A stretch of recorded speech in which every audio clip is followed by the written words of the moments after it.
Good morning, everyone. Ambassador McLennan, Admiral Sonis, my distinguished colleagues. Let me begin first by expressing the entire Naval War College team, which have been superb hosts for the seminar, my deep gratitude for your extraordinary support. I'm humbled and grateful to be part of such a great team. I want to thank the sailors and scholars of this initiative, you all, and your heads of Navy for your leadership, for your dedication to our program, and most of all, for friendship. Together we'll show that our research today will help make better decisions for tomorrow. In addition to being forged by the sea, we're bound together by the most powerful connection of all. Our passion for peace and fondness for freedom, which knows no sea or shore, but the human soul. It's enduring as the glacier deposits which this college stands on, and as moving as the currents between our lands. Our gathering here in this city by the sea, while brief, has brought us a deeper appreciation of our northern shores, of sea power, and the real meaning and power of friendships between navies and nations. The nations assembled here have kept the Arctic peaceful and stable, still one of the world's only oceans that's free of conflict and war. Therefore, it falls on us all, Arctic and non-Arctic nations alike, to keep it that way. So today, the urgent task at hand remains. How do we construct an Arctic Ocean region that's free and open, that eases tensions and builds trust between nations, one that allows all nations to compete and succeed? And I don't want to spend our precious time together discussing what all of us already know, that the two sole superpowers in the Arctic have enough capacity to destroy nations and people. Nor will I harp on the realities of climate change or of today's political climate, or the ideological differences in military competition that endures between us.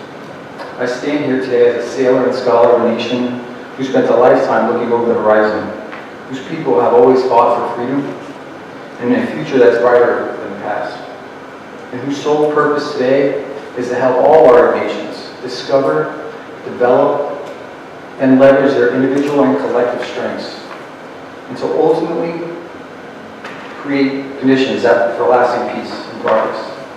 I stand alongside all of you, my friends and colleagues, with a simple message. We owe it to our children and grandchildren not to miss this opportunity, not to delay another day, not to shy away from those who dare to be different, or suggest that two nations today can't work to create a safer and better tomorrow. Military competition and activities in the Arctic must be managed. Economic investment and influence must be governed. Conflict and crisis runs contrary to the interests of all Arctic nations, and therefore should be avoided at all costs. The activities of nations and navies in these spheres should be used in a way that leads us to conflict or crisis. In the process of engagement and enforcing regional norms and agreements must be constant, not born solely out of convenience, but with real progress and mutual benefit. And nowhere are the challenges, the opportunities, and the responsibilities greater and more evident than in the Arctic. That's why this seminar and this initiative brings us all together. An accident or miscalculation or spillover from another region affects us all, Arctic and non-Arctic nations alike. A nation with the will and ability to project military power in our northern shores affects us all. A nation that seeks to gain access in and influence over any one of our nations impacts us all. And any nation that challenges the values that bind our region together or seeks to take advantage of the vulnerable, especially those without the capacity to sustain or protect themselves, is a problem for us all. Yet far too often in this century we find ourselves reacting to these lessons instead of preventing them. And the Arctic is no exception. So we must learn from them so we can avoid them from happening in our own backyard. And large-scale change requires a broad network of people with deep and personal connections based on trust and respect, where we're able to have frank discussions. This initiative is part of that process. It's a starting point, not an ending point for nations and navies. We face unresolved problems, military security problems in the Arctic, and we face them with similar interests, motivations, and concerns in mind. But if we make one another more aware of them, the challenges confronting them, and if we work together to strengthen our abilities to meet these challenges, if we focus on concrete actions to reduce fear and tensions, and if we continue the momentum of this seminar and this initiative, we'll see real progress and real results. Regional agreements between Arctic and non-Arctic nations, including this month's signing of Pahal commercial fishing in the Central Arctic Ocean, may help some sleep better at night. We shouldn't think for a moment that this piece of paper is going to enforce itself. The nations of the world came together 100 years ago to bring peace to the war, to end all wars. 73 years ago, we converged in San Francisco to draft a charter to preserve world peace. And 22 years ago, Arctic nations met in Ottawa to sign a declaration of remote cooperation in our high north. I profoundly hope that this seminar, our seminar, will trigger further practical and concrete results. It affords us all an opportunity to bring together the nations most influential in easing tensions between Arctic nations. This extraordinary gathering here in Newport reminds us all of our common concern for the future of the Arctic and a better and more peaceful world. But what else will our results this week and over the next 6 months show? How will we assess our results? Our nations have worked long and hard over the last 6 months, generating principles of sea power applicable to the Arctic Ocean region. They describe how nations and navies ought to act and how we can cooperate.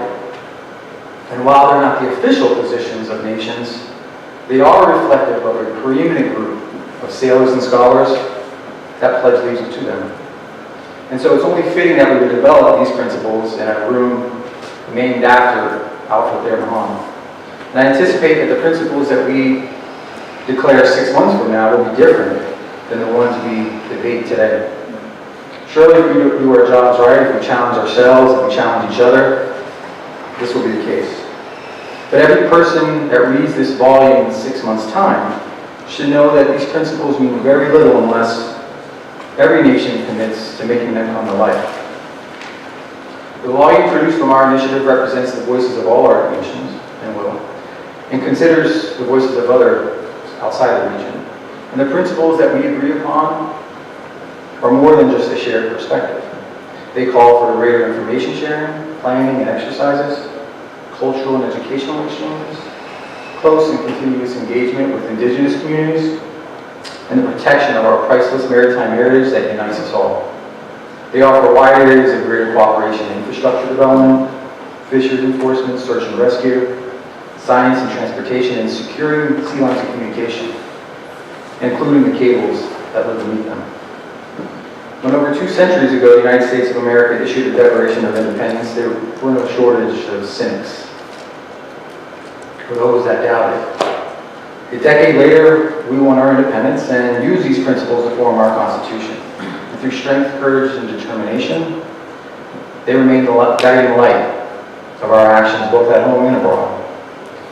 Where the opinions of all people and all nations are heard and respected. Where we build each other up and embrace our diversity as a source of our nation's strength. And at this moment, I'm reminded of our nation's original motto, something that I often think about, and which seems more important today than ever before. E pluribus unum, out of many, one. I believe this applies to the Arctic as well, because a unified approach depends on each other. And history will judge this seminar and this initiative not about what we say today, but what we do tomorrow. Not solely by the principles we make, but by the actions we take. Thank you very much, everybody, and I look forward to our discussions.